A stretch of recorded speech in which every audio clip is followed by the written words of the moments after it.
Good evening and welcome everybody to the June 17th Council Work Session, and we're very delighted to have the equity panel here today to report to us, so I'm going to turn it over to staff right away. Thank you, Mayor. I'm Mia Carriagas, Central Services Director here for City Manager John Reese, and I'm going to turn it over to Chelsea Clinton. Great. Good evening. Thank you for having us all here tonight. My name is Chelsea Clinton. I'm the Sustainability Manager for the City of Eugene. I'm here today, starting on the end, with my colleague Jen Yeres Vanderhagen, the Manager of Human Rights and Neighborhood Involvement, Pablo Alvarez from the NAACP, Danielle Klinkabel from Huerta de la Familia, and Gregoria Gomez from Huerta de la Familia. And we're here tonight to talk to you about the Climate Action Plan Equity Panel. So Jen and I will have just a few brief remarks, and then we'll hand it over to Pablo and Gregoria. And actually, before I move on, I wanted to recognize and see if there's anyone in the audience who participated in the equity panel. I know at least our facilitator, Ale, is here. If you could stand, if you were involved, that'd be great.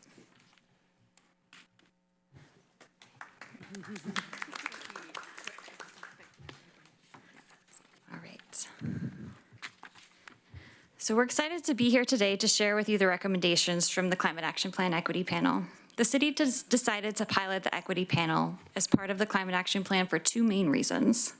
First, we know that marginalized communities like communities of color, low-income communities, people experiencing disabilities, and the elderly are disproportionately impacted by climate change. The equity panel has helped us start a conversation with members of these marginalized communities that will help us make more informed decisions and more inclusive decisions as we move forward with our climate work. Second, we continue to try and find new models for engagement that make it easier for all of our community to participate in all of our planning processes. And this was a great way to start to explore that with our climate work. And I'm going to hand it over to Jen now to tell you a little bit more about our model. Thank you. So we wanted to share with you kind of the process that got us here, which started with an application process. And the application process ended up resulting in these 6 organizations working with us. But that was part of a robust outreach process, including sending over 150 emails out to target organizations and following up with phone calls. We had an equity fellow who helped us with that, Brittany Judson, and she really made meaningful outreach attempts to different organizations to help them access the process. Each organization received these $3,000 to participate. It was really important to us that we were able to compensate people for their time and their expertise as they addressed climate issues and brought an equity lens to them. We met 10 times from January to June, and we hired an outside consultant, Alaí Reyes Santos, to facilitate the process. She's a professor at the University of Oregon and has significant experience in environmental justice. So what you have in front of you in terms of handouts here is what we'll go over on this slide. But the panel worked on creating an equity lens and a definition of equity, as well as recommendations. They also provided recommendations to the overall process for the CAP 2.0, which is on the 3rd page there. And we recently had a conversation with them about recommendations they have on different policy issues. Those topics included natural gas, electrification of transportation, and reducing consumption. These recommendations will be added soon. We just had the conversation last week and are preparing the notes from them. And I just realized before we hand it off to our guests, we should probably name all the 6 organizations that participated. So I'll go back for a second. So we had the Eugene Springfield NAACP, Food for Lane County, Huerta de la Familia, the Land Independent Living Alliance, National Alliance of Mental Health, or NAMI, of Lane County, and Subsequatha, which is a teacher education program at the University of Oregon that focuses on supporting the Indigenous community. All right, and with that, we're going to hand it off to our guests today. So Gregoria and Pablo were nominated by their peers on the equity panel to present. And so they'll each take some time to just explain why they wanted to participate and what they got out of the experience. And Danielle here is helping us translate or interpret today.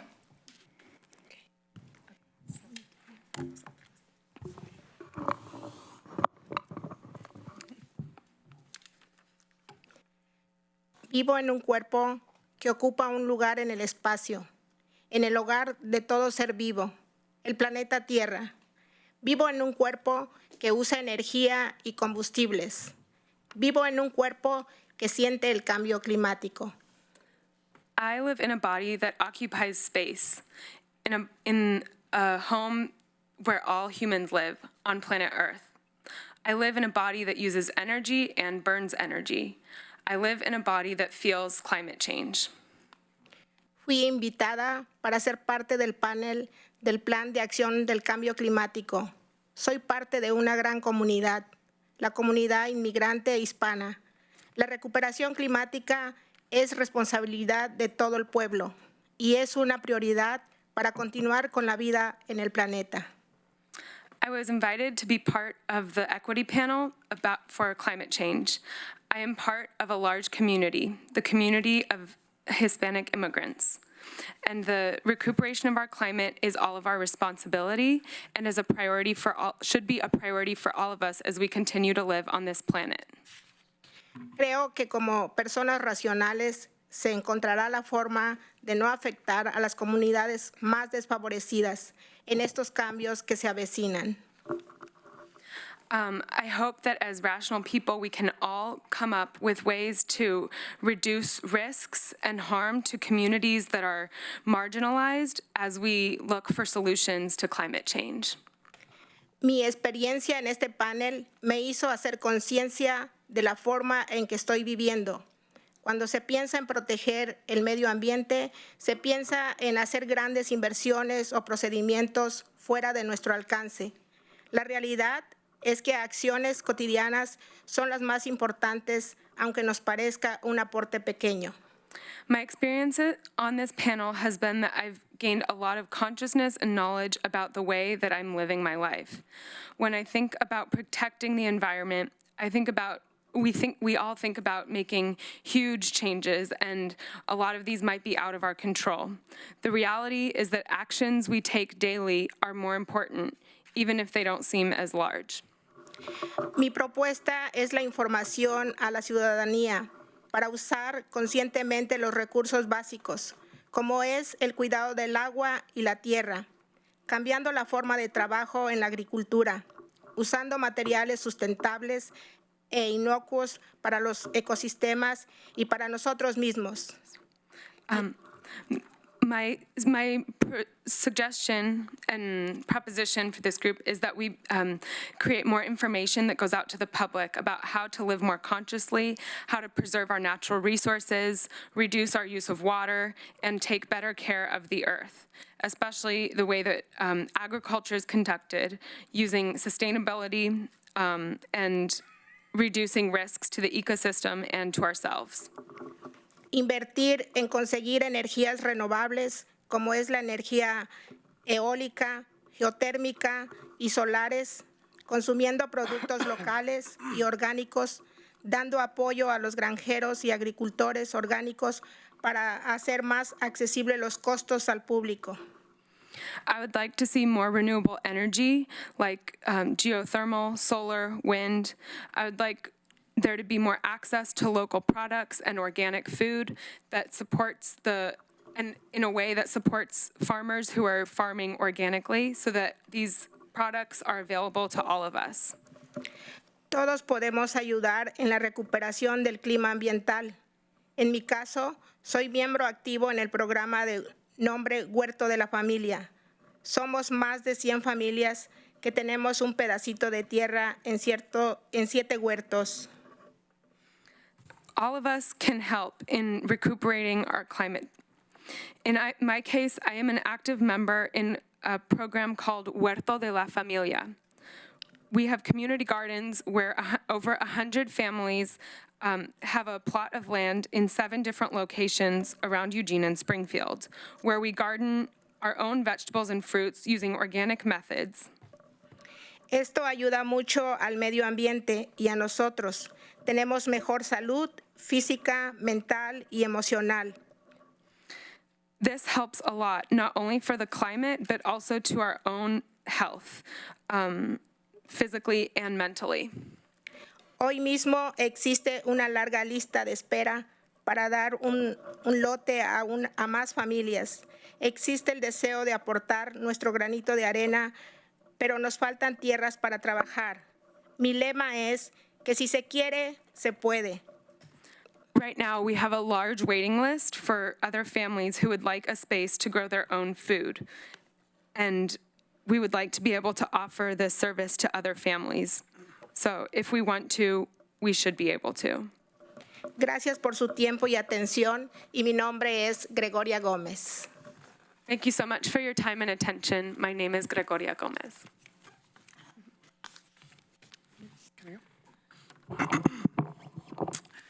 Dear Mayor Venice and City Council, thank you for having us here today. My name is Pablo Alvarez.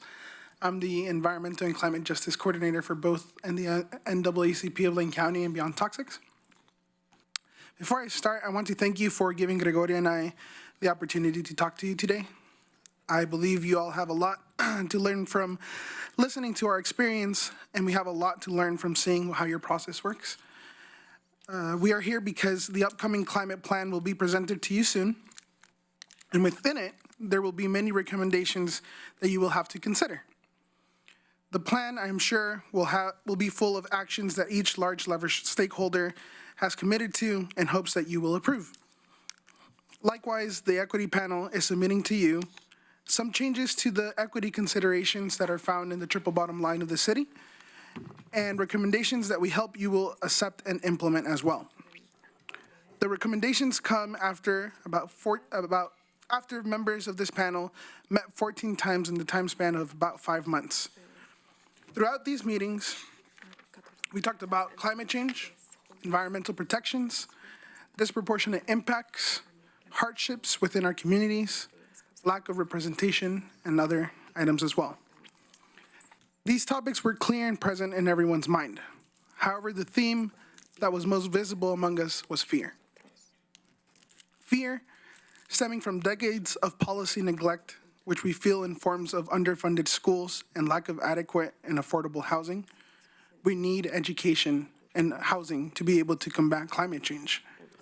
Fear stemming from decades of inadequate environmental protections, which are reflected in the fact that 99% of all toxic emissions in the city just so happen to be concentrated in the same area where the majority of low-income people of color live too.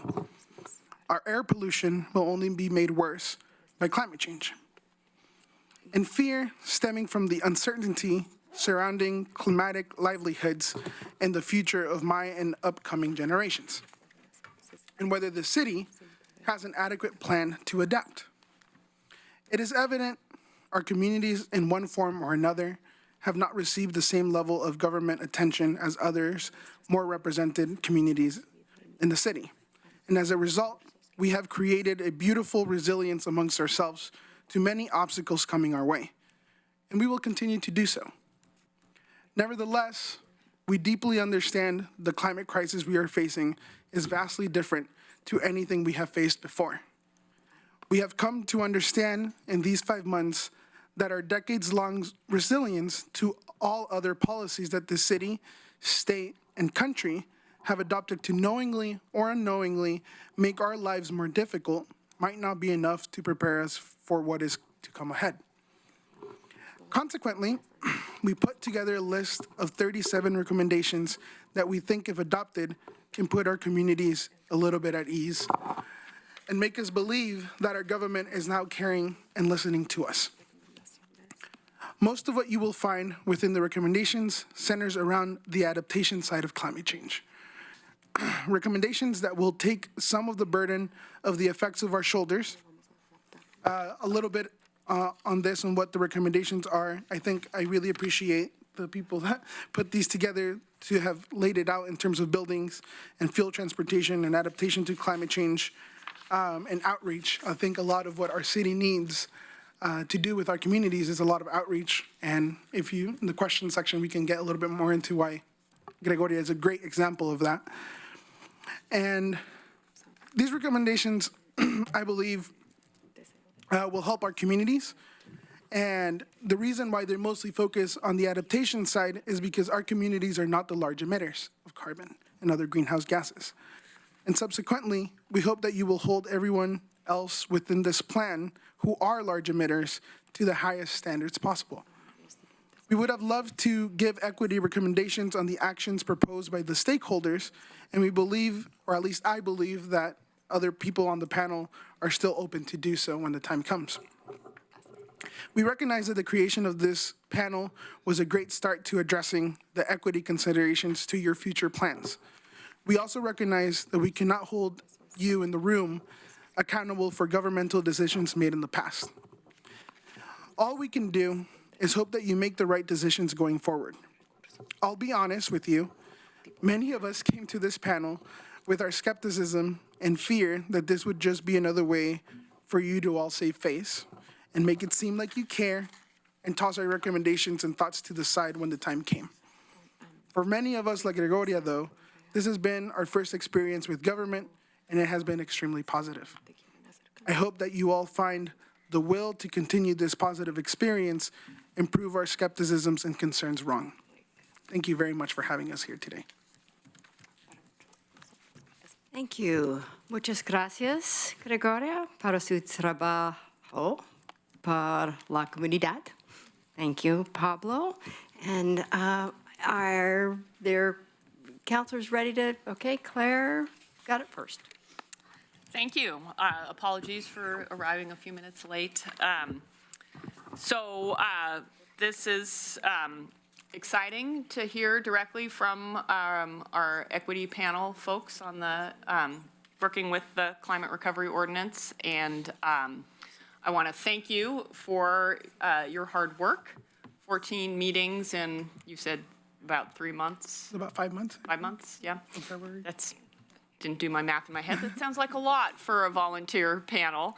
And I want to thank staff for the breadth of representation that the organizations that participated on the panel represent. I think did an excellent job in thinking about what does it mean to bring equity to this work, and where are those places in our community that we need to be proactive and do outreach and do this kind of important work.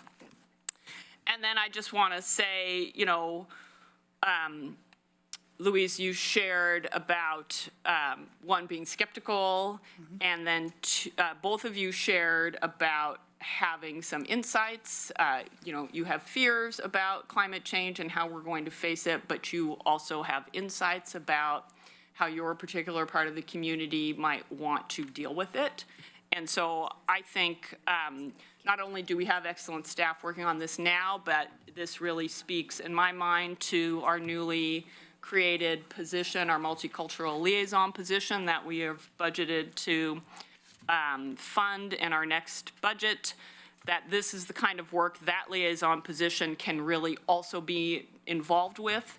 So outreach to our historically marginalized communities, not only to learn from them what their needs and concerns are, but to find out, engage them in finding the solutions that they have in mind that can benefit the entire community. So it's really important and really good work, and I really want to thank you for coming today and sharing with us about it. Thank you. Other counselors? Yeah, go for it, Jennifer. Yeah, thank you again, all of you, for coming. I'm wondering if part of this process involved taking information back to the community. Is it not working? I'll use mics.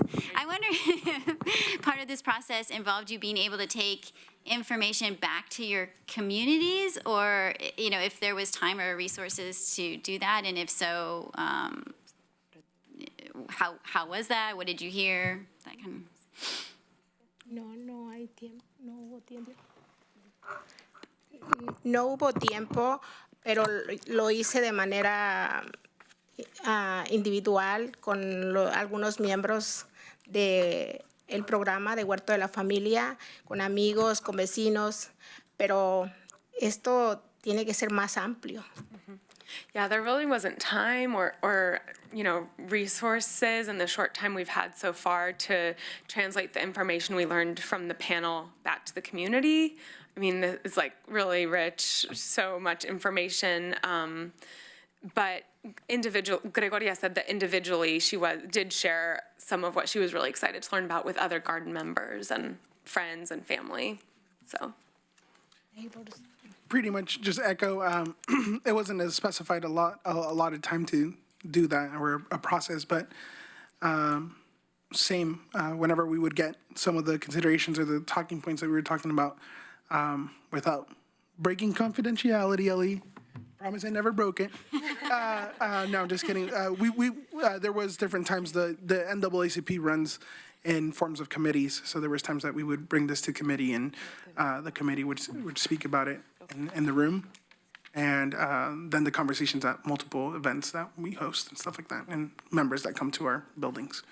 Right, right, and I think, like Killer mentioned, that you said you came up to this a little skeptical, a little, wondering how it would turn out, and it sounds like the process was positive for both of you. As I'm wondering if you could elaborate on your own personal, like how it was for you as a person, not necessarily for your organization.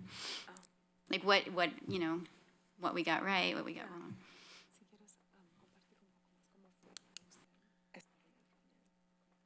I defer to Gregoria first. Yeah, it's okay. ¿Entiendes la pregunta? ¿Qué puedo compartir? ¿Cómo fue para usted estar durante las clases? Al principio, cuando Mark puso las gráficas, me impactó demasiado. Sentí miedo, tristeza por la situación de que nos queda poco tiempo, a la tierra le queda poco tiempo. Eso me hizo hacer conciencia de que debía modificar mi manera de vivir.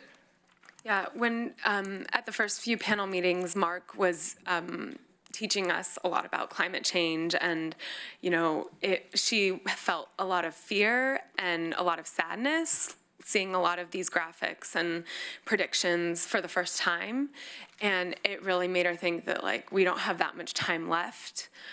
She felt that pressure, and did I miss anything there? No. Yeah. Continúo. Inmediatamente empecé a separar la basura de manera, lo que es inorgánico, orgánico. Me empecé a dar cuenta de que en la calle no había, ¿cómo se llaman los cestos? Basureros para separar. Hoy día desconecto los cargadores de la electricidad, cuido más la electricidad.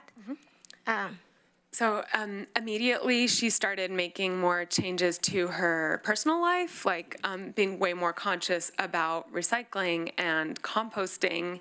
And when she was out in public, becoming more aware, there wasn't a place to compost, or, and also at home, being more conscious of her electricity use. So I think immediately she started changing her personal behavior once she realized the magnitude. Me dije, si yo no hago nada, ¿qué le voy a dejar a mi hija para dentro de 20 años? And she was thinking to herself, if I don't do anything now, what am I leaving for my daughter in 20 years? Mi hija solo tiene 12 años. Her daughter's 12 years old. So for me, it was a little bit, maybe a little bit different of a process because I work in environmental justice and climate change. For me, what it was seeing those equity members, just personally, on a personal note, what it was seeing those equity members that don't work in environmental and climate justice but work in other equity consideration or in other parts of equity, was seeing how willing our communities are to do changes within our lives. We are willing to change our behaviors. We are willing to maybe go that extra mile to be able to combat climate change. And it was uplifting for me to see our communities being so resilient. Again, I will keep using the word resilient because it kept coming out throughout the entire panel. It was great to see that, but I wish that we would see that same desire to change and that desire to change our practices on, again, the people that are emitting the most, which is, again, why I hope that these stakeholders are held to the highest standards, because we aren't the ones that are emitting to that or causing that much of an effect. We are adapting as I go, and so a lot of the other things that was important for me to see is that the environmental justice that I mostly work with is race-related, and it was great to see the perspectives that maybe I wasn't included in my own work, such as people with disabilities and mental health were the two big ones that I hadn't considered as much, and being able to work with other people on this panel was really eye-opening to me. So it was a good opportunity for me to see maybe the blind spots in my own work. Well, thank you guys very much for being a part of this panel. Thank you. Other counselors with comments? Alan? Yeah, I'm sorry for being late. I actually van pool from Salem, so I get here at 5:30. But thanks to the miracles of technology, I heard everything that you said on the simultaneous webcast. So appreciate your comments very much. So while I'm late, I'm still participating. Thank you both and the rest of the committee that's here for all the work and the input. 5 months and 14 meetings is indeed a lot of work. And I'm glad it was a positive experience for, I hope, everybody on the committee and all 6 organizations. And I just wanted to convey that your input is extremely important. It's extremely important because this is a community plan. It's not a city council plan. It's a City of Eugene community plan, which is what makes this actually different than what we've done before. It's taking this to a different level and taking the entire community and trying to get them to go that way, which is reduction in greenhouse gas emissions and to deal with climate change. That is singularly very difficult to do, and nobody in the world has really done it. I work in the climate change field, in the energy field, and this is probably the most comprehensive and effort I've seen maybe in the country to bring equity into this issue and into this conversation. Usually on the triple bottom line, the equity part is the part that gets the least amount of effort and is usually kind of just talked about a little bit, but this is an effort to bring it in and have it be a co-equal on the other parts of the triple bottom line: equity, economy, and the environment. I appreciate that, and it does take a lot of time, and it takes a lot of effort. And I appreciate the people that are impatient with this process and the pace in the face of this crisis that we have. But this is a case where you got to go slow at the beginning to be able to go fast at the end. If we don't get it right at the beginning, we're never going to be able to get there. So going slow to go fast is actually part of this process. Today in the House of Representatives at the state capitol, they're voting on the cap and trade bill, HB 2020. Representative Lively got up in support of the measure, and he was said that he did it because of his grandchildren, and he said that one of his grandchildren said to him one day, "Pappy, is it going to be too hot for us when we grow up? Is the planet going to be too hot for us when we grow up?" And I take that to heart because that's the issue here. It's what are we leaving as a legacy for our children? By doing the stuff that we're going to do, we're going to make the planet healthy. We're going to survive and combat climate change, but we're going to do it by creating jobs and improving the economy. The report that the legislature did from the Berkeley economist, Baer, said that by 2035, we'll create 50,000 jobs by going on this path and increase our GDP, the economy, by 2.5% than we otherwise would have had. So I think this is a path to jobs and economic health at the same time as we're combating climate change. And having the equity portion of it is incredibly important. Thank you. Other comments from council? I'll just, did you want to comment? I'll just jump in also. I have just had a chance to scan this list of recommendations. And so I guess for myself, I'm very impressed with this list, and what's striking to me is there are pieces that are that are the sort of big policy heavy lift pieces around efficiency of transportation, right? Those take us a long time to sort out. And then there are very sort of specific recommendations around where we provide emergency stations for food or whether we're providing information in multiple languages. So I'm going to be really interested in seeing this list sorted by those things that are the quick, you kind of want the ideas that for which we as a city can have a pretty immediate response. So there's immediate feedback loop to you on the panel and to the rest of the community that, yep, we heard you about multi-languages and here it is. We're doing that right away. And then, you know, having sort of stages of seeing what are those sort of bigger picture pieces that just take us longer to move the default setting to something new. So I value that there are multiple levels on this list because it gives us lots of different places in which we can touch and have success at different points. And my hope is we would be able to come back to you as a panel with some sort of immediate changes and immediate responses to this. Can I respond? Please. I think it's really important because I'm going to speak a little bit for Gregoria right now, but just, si está bien, hablo por usted por un poquito. Quiero hablar de su experiencia. So then the reason why is because we met with the city manager last week on Thursday. That was last week, right? Okay. And what was incredible to see from Gregoria's experience was which was different from mine because I'm a political science major, and so like I had this experience of knowing how like city works and all these other things, but Gregoria didn't. And it was incredible because when we got to the building, I was able to explain to her, oh, this is how a city council works, this is how who the city manager is, and this is who the mayor is, and this is their positions. And through the panel, we got to talk about how policy works and how it's developed, and the work that we're doing at the state legislature, like cap and trade and HB 2001 and all these other things that can affect climate. And what I got was that through this process, it was more than just getting Gregoria's input into, and this is why she was nominated. Her inputs were among the best, like in the panel. But it was more than just the inputs, but it was figuring out a way for a person who felt isolated or like she had no voice in government to get that civic involvement.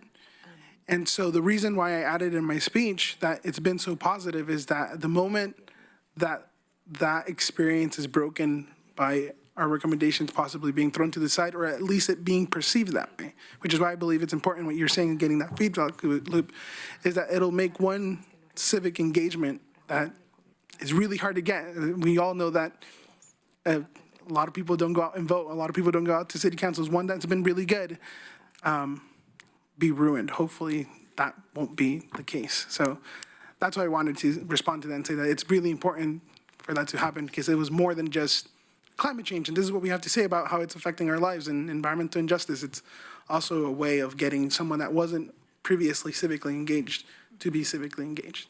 And it was an amazing process to see. So. Yes.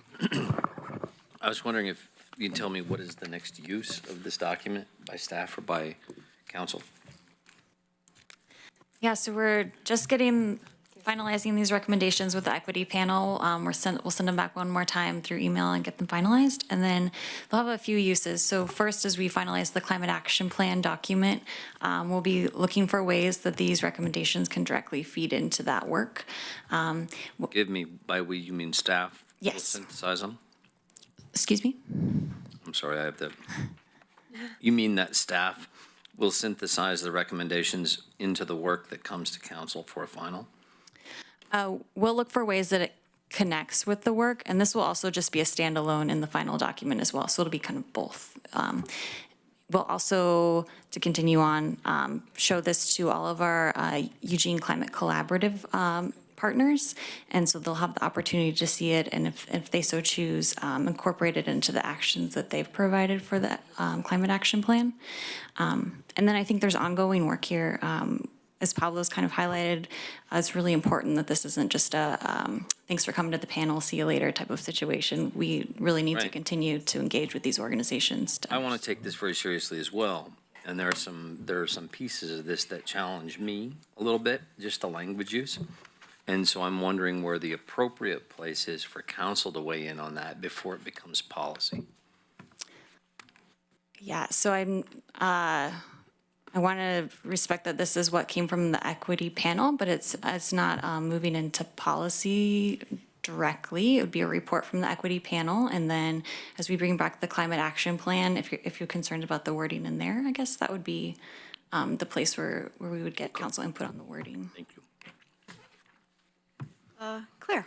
Thanks. I, like the mayor, just got to glance at this a little bit here, but I particularly am interested and would like to see some follow-up on, and really appreciate in this list on the second page under equity considerations. These are the equity considerations drawn from our conversations. You have these categories, and I just want to draw attention to the historical awareness one. I think you ask, does the proposed action include an analysis of why a community is more vulnerable to climate change and policies meant to mitigate it than others? I think that is an incredibly important question and something that I think our community often shies away from, considering historical injustice or just historical ways in which a community has developed. And so I'm very interested if we could do that analysis. And then the second question, is there attention to local histories of marginalization, silence, and violence that render a specific community more vulnerable to climate change? Again, I think a very potent and important question that I would like to see us explore and grapple with. Thank you. Thank you. Any other final comments? Muchas gracias. Thank you very much for excellent work. It was a pleasure. We're grateful to you and look forward to hearing from you again. Thank you. Thank you.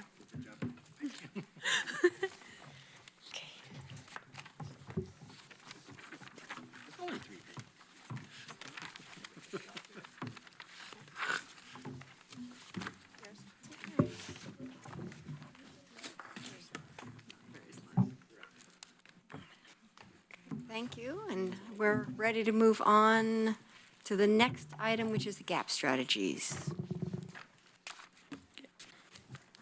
All right. Mind the gap.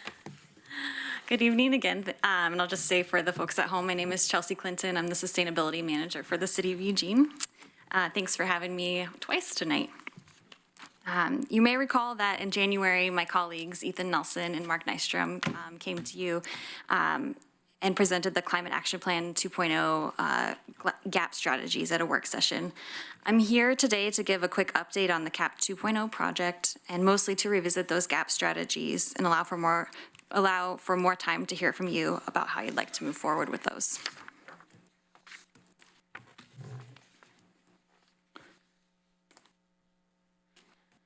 So tonight we'll go through communications and outreach related to the Climate Action Plan, or the CAP 2.0, and then we'll talk about the CAP 2.0 equation, which I think you've seen a couple of times now, and then we'll move on to those GAP strategies. And the outcomes that I'm hoping for tonight are just that you'll have more clarity when you leave around the difference between what we're planning to do as a community and our CRO goals.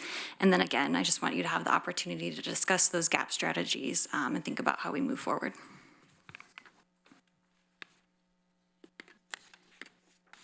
First, though, we're going to kick off with something a little bit fun. We've been working hard to put together a video, which is part of our outreach strategy. So we'll go ahead and play that.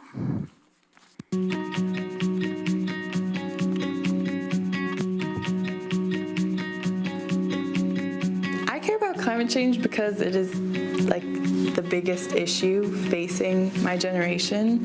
And not only is it my generation, but it's every generation to come. So I feel like it's a really big responsibility because it has ripple effects for the rest of time. This issue is about our next generation. It's about our children. It's about the world that we leave for them. We have a responsibility today to step up and make progress so that our children and our grandchildren and successive generations have enough water, have trees, can grow food, can live the kind of lives that we ourselves enjoy today. I am hopeful because I see people every day who believe that we can make this change, that we can make this shift from a consumption-focused society to a society that actually wants to focus on health first. The reality is that climate change is coming. It's here. It's going to affect public health in devastating ways if we don't get on board, collaborate, and create systems to mitigate and adapt to it.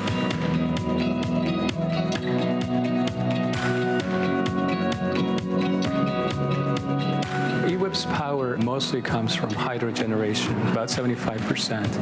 And that, in addition to wind, solar, and bio, allows us to have a portfolio that is 90% carbon-free. EWIP has been providing energy efficiency programs for about 40 years to our customers. And our customers not only advocate for these programs, but they're strong participants. The city of Eugene has one of the lowest per capita greenhouse gas emissions in the country, but we have been able, as a city, with our internal goals and targets, to reduce our greenhouse gas emissions by changing the kinds of cars that are in our city fleet, by changing our lighting. And now we're rolling out the community-wide work, how other businesses, other leaders, and how individuals can also participate in reaching those goals. We have in our culture, I think, a relatively short-term window when we think about economic income or prosperity. And if you think of economic prosperity with a broader time view, and you think of what has brought cultures down, it's the agricultural aspects of it, it's the land-based value. So as a company, we decided to have that longer-term view and take our actions from that perspective and maybe struggle in the short term as a consequence.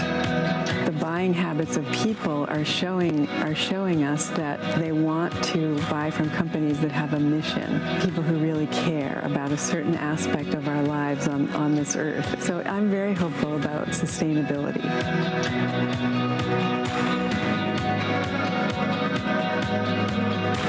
We recognize that some sectors of our community are not well represented in our public conversations about climate change. For that reason, we created an equity panel to create an opportunity for those voices to come into the conversation.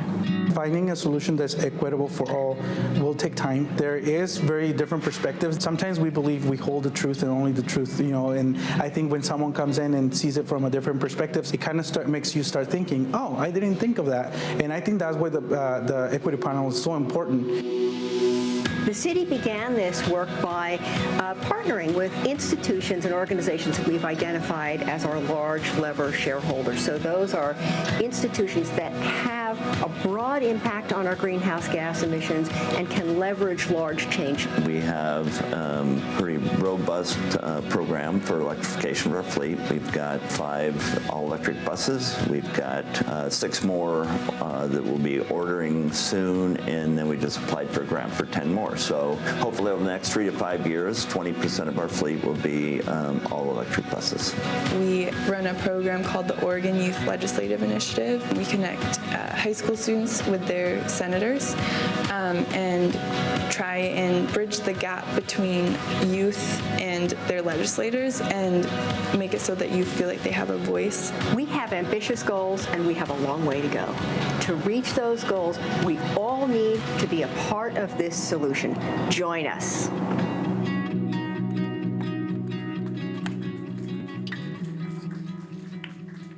Thanks to everyone who helped us make that video possible, especially the mayor. Really appreciate that, and we think that'll be a great tool as we continue to work on our community outreach. So on that note, we'll continue to talk about communications for a second here. We've continued to enhance and build our communications work around the CRO. Over the past few months, we've done quite a lot. We've updated our website, which now includes lists on both what we're doing internally and in the community, so you can send folks there to see that information. It also now includes a new Climate Connections blog, which includes a lot of the information that we've been sending to you on a every other week basis, so that's all captured there for folks to see. We're starting to do more social media posts. We found that there's lots of events happening in Eugene, and we're able to help promote our partners in the community as well as our own work going on via social media. And then obviously the video you just saw. We're also doing quite a lot of outreach. We participated in the Making It Happen fair that happened on June 5th. We'll be participating in the Party in the Parks events happening over the next 5 weeks or so in different neighborhood parks. We've been doing outreach to high schools. You saw some of that in the video. We're trying to find ways that to meaningfully engage with students on this work and to bring youth voice into the work.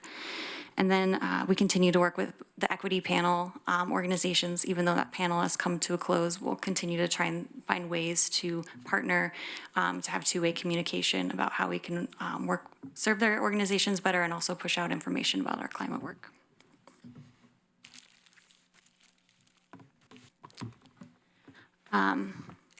To add to the clarity of all of our work around the CAP 2.0, we've started to use this CAP 2.0 equation. We think it helps summarize all the work that's going on around the climate, around our climate efforts. So the CAP 2.0 equation summarizes major components that will help us reach our CRO goals. These components include the internal climate action plan, the Eugene Climate Collaborative Actions, state legislation, and the GAP strategies. As the equation shows, the combination of these efforts needs to equal 790 metric tons CO2 equivalent in order to reach our 2030 CRO goals in our energy used in buildings and transportation fuels buckets. So next, we'll walk through each of these components in more detail, and there should be a handout in front of you that if you would just want to follow along, that's the one.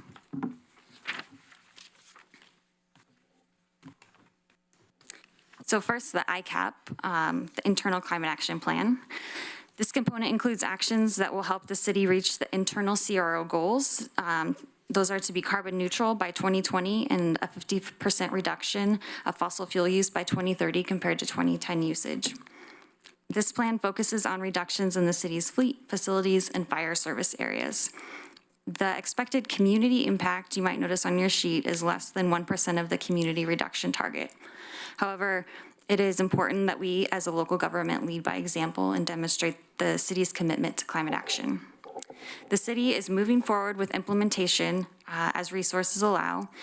One example of our work in this area is that we've ordered 9 hybrid police cruisers to go into our circulation probably next spring. While we won't know the exact fuel savings until these cruisers are in place in our community, the manufacturer tells us that the average fuel savings is about 1,200 gallons of fuel annually, which is about 23,000 pounds of CO2 a year. So potentially some significant savings there.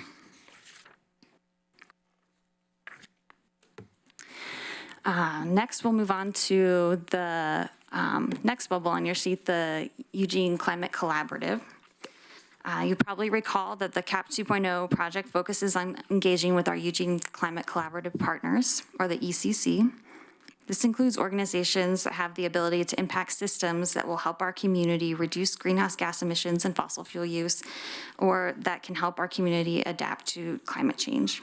The project team has been working with the ECC to understand what actions each organization is planning to take over the next 5 to 10 years. And we've measured that impact now and can forecast that it will get us about 40% of the way to our goal. So that's that second bubble. I wanted to highlight today that the city of Eugene is indeed one of these ECC partners, and we have quite a few actions that we've committed to. There's one more handout in front of you. We wanted to make sure you had lots of information going home. The piece that we really wanted to highlight today is that the transportation system plan is the component of the ECC high impact practices that represents the largest greenhouse gas emissions impact of the ECC actions. So for the city of Eugene, it represents about 89% of our anticipated reductions. It's a very big part of our climate strategy. Other large components include our food waste management programs, our internal climate action plan, asphalt and concrete reuse, and then increasing our urban tree canopy.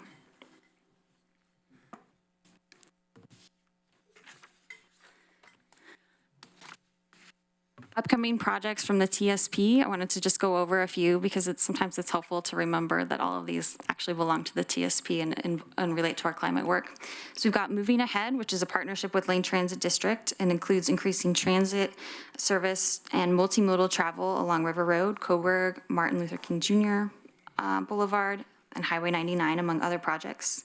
We'll also be kicking off the Central Eugene in Motion project, which improves biking infrastructure and enhances transportation corridors to improve safety and mobility.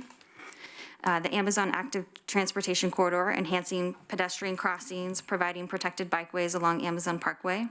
The 13th Avenue Bikeway will feature a two-way protected bike lane on 13th Avenue from campus to downtown Eugene. And then Transit Tomorrow is another partnership with LTD that is a deep look into our current bus system and the needs of tomorrow.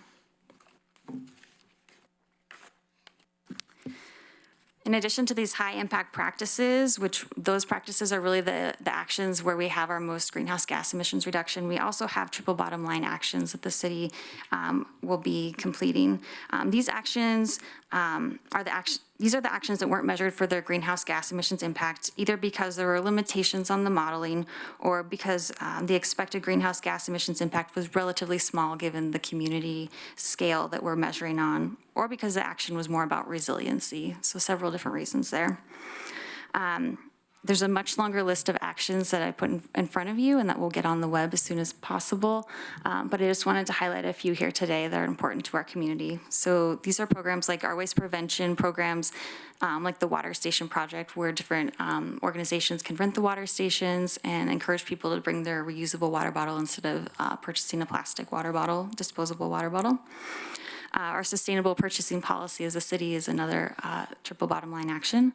Our support for community programs like Safe Routes to School and Peace Health Rides are other ways the city supports climate action. Our natural hazards mitigation plan is another component about resiliency. And then our parks and open space planning around water conservation and drought management, including our Salmon Safe certification. So all components that might not have a big greenhouse gas impact, but are certainly important to our climate work.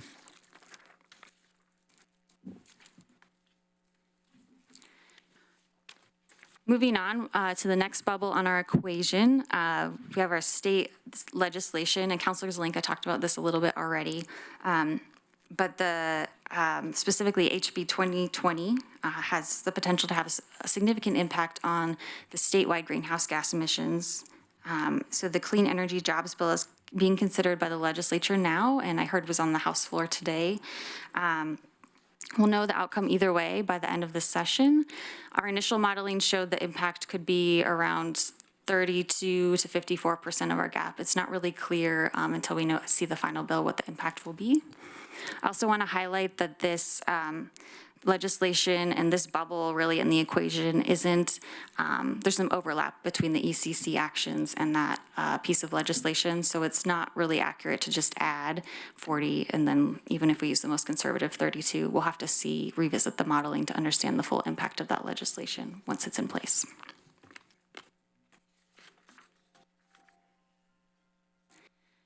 And then finally, the gap strategies. These strategies were prepared by your request last fall, and we presented them in January of this year. And they help identify a path towards reaching the CRO goals. They include both low and high impact practices. And just a reminder, our initial project plan for the CAP 2.0, we committed to bringing back strategies that were planned actions by our Eugene Climate Collaborative partners. So they were in plans and for the most part, there were funding conversations going on or funding identified. And so the actions on this list deviate from that plan, and we would need to think about if we move forward with any of them, where they would fall, how we would fund them, and so on. So again, here's that CAP equation just for one more reminder. So we've got our ICAP, our ECC actions, which are about 40% of our total need, state legislation, which we'll see, but potentially could have a significant impact on filling our gap. And then we have the gap strategies. And as I present the gap strategies, we'll go back to our familiar graphic of Eugene's greenhouse gas emission buckets. While we know that our goals include all 3 buckets, the city has the most control or the most levers when we think about those transportation fuels and energy used in buildings buckets. So we'll start there, and then we'll also present some consumption actions at the end, but really we're focusing on those first 2 buckets, and that's what the equation references, or those second 2 buckets, transportation fuels and energy used in buildings. So the gap strategies for the transportation fuels bucket include more aggressive TSP goals, and then electrifying our passenger vehicles, light trucks, and commercial fleets more rapidly. So we continue, just a few notes on what we're already doing around these strategies. We continue to refine our TSP implementation plan, and we'll be bringing that back to you. Our transportation planning team will be bringing that back to you in the fall. We're currently partnering with LCOG to understand specifically different paths that we can use to reach our CRO goals. But one option is to really think about how to accelerate the implementation of the TSP to hit those targets and goals in the CRO. And then the electrification was really thinking about how do we increase EVs in our community. We're also putting together an EV strategy plan on the staff side, and we'll be bringing that back to you this fall. Part of the work that's going on now is we're working really closely with partners at eWeb to understand how we can work together and find how we can leverage each other's opportunities within each organization to move that work forward in a collaborative manner.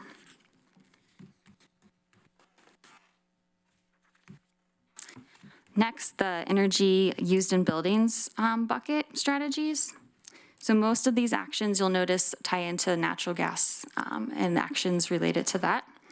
So we can electrify heating systems through the regulation of natural gas, and we can also reduce carbon intensity of the gas, offset gas emissions, or regulate infrastructure. And then the last one is the home energy score policy, which we shared with you in early January as well. We're coordinating with the team who's working on the Northwest Natural franchise agreement. So we're not asking you to necessarily consider anything around that tonight, but we just want to highlight again that this is where most of the emissions reductions could happen around buildings or energy used in buildings. And more will be coming back to you from that Northwest Natural team in July, currently scheduled for July 15th and 22nd. And then a couple other strategies that do fall into your sphere of control that we may think of more in that consumption bucket, but really we do have some local control over, at least if we, in partnership with others in our community, are to reduce or offset refrigerant loss, and then to improve landfill gas capture.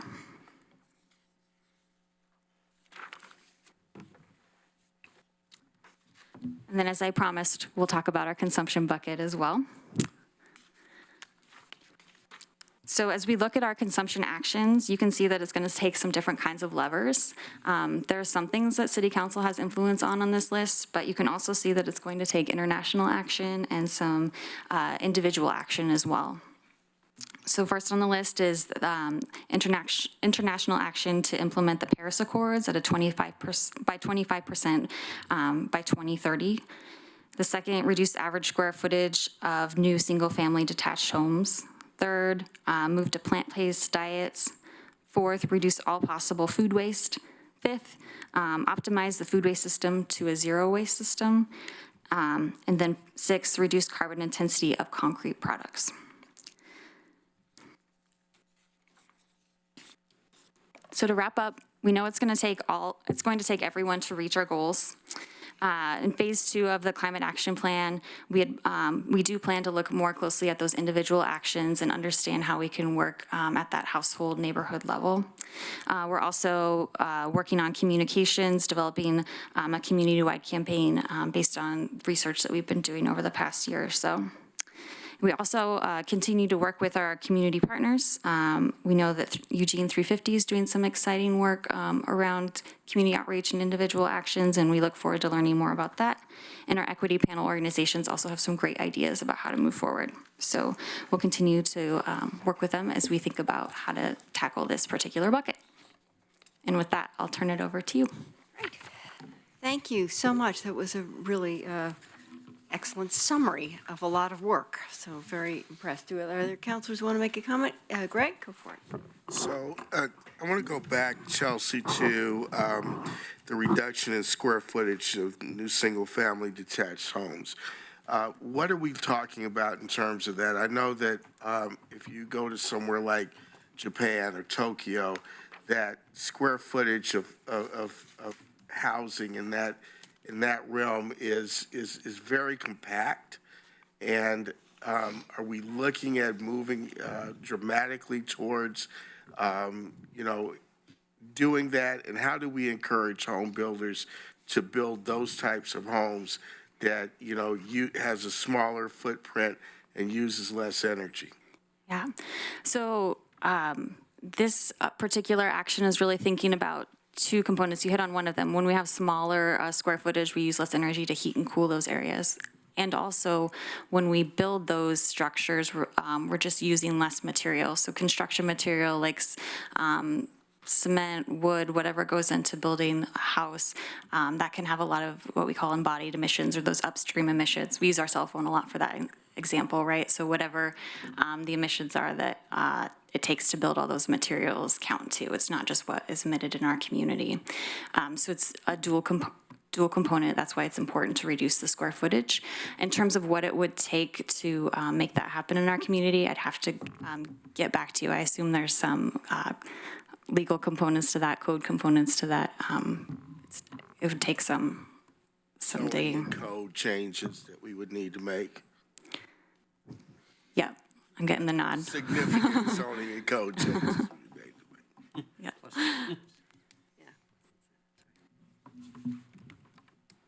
Are you complete? Yeah. Okay. Claire? Yeah, so thank you, Chelsea.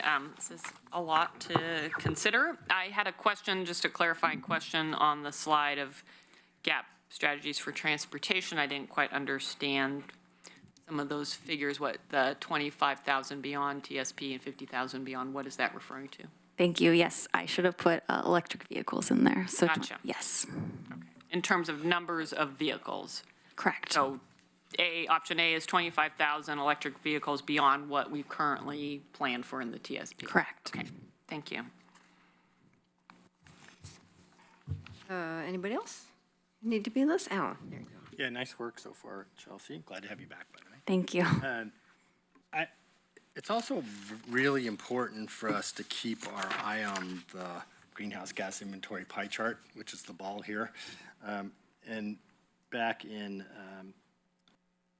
a little while ago, we got an update back in February 2017 by a good company of our greenhouse gas inventory. And in that, and maybe you can get this reintroduce that to us. In that, it had the pie charts of where our greenhouse gases come from. On the sector-based, location-based one, transportation was 32%. In the consumption-based inventory, it was 54% of our emissions. So in any case, either way you look at it, the vast majority and the biggest slice of our pie comes from transportation. And the reason I think that that's important to keep in mind is that we naturally gravitate towards the areas where we have readily available levers. And to me, those usually are points of regulation. And the energy industry is very heavily regulated. And we have points of leverage on the electricity and on natural gas, so we tend to gravitate towards that because we know how to do that. What's much, much tougher is the areas that don't have a lot of levers, and that's the transportation sector. It's not very regulated at all, and on fuels and different things. So it's much, much tougher to get at and work on, but that's why it's so important to keep our eye on that sector, because 32% in the sector and 54% of our consumption-based greenhouse gas emissions come from the transportation sector. So focusing there we've got to keep our eye on that ball. That's really, really important to be able to do that. Can you go back to the bucket slide? I hope that over time, the little bicycle guy keeps moving to the right as we get towards the goal on the slide. Okay. Noted. It might be illusory progress, but I'm going to point to it and say, he's over there a little bit more, guys. When he gets behind the Eugene sign, we can have a party. Okay. Any other comments? While that slide is up, I do have a comment. We've talked on the consumption side, sort of in the limited way to the public. We've really, at least I have, talked a lot more about the food and the food waste because we have active programs for that. It's something that's readily accessible as a activity for households to engage in. So the construction materials, to what extent, I mean, other than the size of houses, in what ways might we impact the construction materials and their impact on our GHGs? What are you thinking about exactly? Yeah, so the biggest greenhouse gas emitter within construction materials is concrete. And then I'm not a construction expert. I don't think there's as much asphalt there, but concrete definitely in our larger structures. And so that's one way where we can really think about how we're using that material. It's also just a complicated proposition, though, because we've heard from our building folks, like there are lots of safety concerns. In our roads, sometimes we can substitute different materials and make the concrete material more, have less emissions. In our buildings, as we're building vertically, there are different kinds of challenges, essentially. So it is more challenging, but there are more and more technologies coming about, and there's more options to look at. Do we, this is maybe really an unfair question, but do we have any sense on cross-laminated timber, how that might shift the balance in terms of construction materials, one way or the other? I'm not an expert on that one, but I can definitely find some information and get back to you. It would be interesting. I mean, it would be an Oregon Northwest business, not steel. There's some economic benefits, and if it also has a positive impact on greenhouse gas, our carbon footprint, that'd be super. Yeah, Alan. I actually have done some analysis on that particular point, and if the wood replaces concrete, it's gigantic. It's like 25 to 1, more than that. And if it replaces steel, it's less so. But either way, the wood is a dramatic difference in greenhouse gas emissions embedded in the materials. But again, only a small portion of building. It's the operations of the building over 50 to 75 years, which is the bulk of the greenhouse gas emissions of a building. That's why having efficient buildings is extremely important, and replacing it as much renewable natural gas as you can. But the food thing reminded me of when we went and saw Paul Hawken came to town last year and a half ago and did a presentation on his book Drawdown. And I wish this graphic was in the book, and it's not, and I'm trying to get hold of it. But he took all the things in Drawdown. Drawdown was the 100 things that we can do that are the most impactful to reduce and solve the greenhouse gas emissions problem in the world. And he took all the different things and he sectored them out. And so the whole 100 of them actually gets us most of the way there. And what he did was he then assigned reductions in greenhouse gases to each of the different projects, all the 100 of them. And then he took them and put them into a rectangular chart and segregated them out by source. The whole top third of that box of how you solve greenhouse gases was food. And all the things around food that we do, how we grow it, how we transport it, how we consume it, how we dispose of it, and all the petrochemicals that we use and things like that, everything around food, the whole life cycle of food was just dramatically greenhouse gas intensive and has the most potential because we don't pay attention to a lot about it. And in the United States, we create literally tons per person of wasted food that can actually become energy if we and reduction of greenhouse gases if we capture it and use it correctly. But it goes way beyond that. It goes into the whole practice of how you do production and transportation, storage, selling, and disposal of it. So that's another thing for us to keep an eye on. And we've got some of that in here, but I think that's another place where we should really focus a lot more of attention. According to Paul Hawken's box, that would be a great place to look at. Thank you. Any other comments? Okay, thank you very much. And I think we're adjourned early until our 7:30 meeting. So thank you. Excellent report.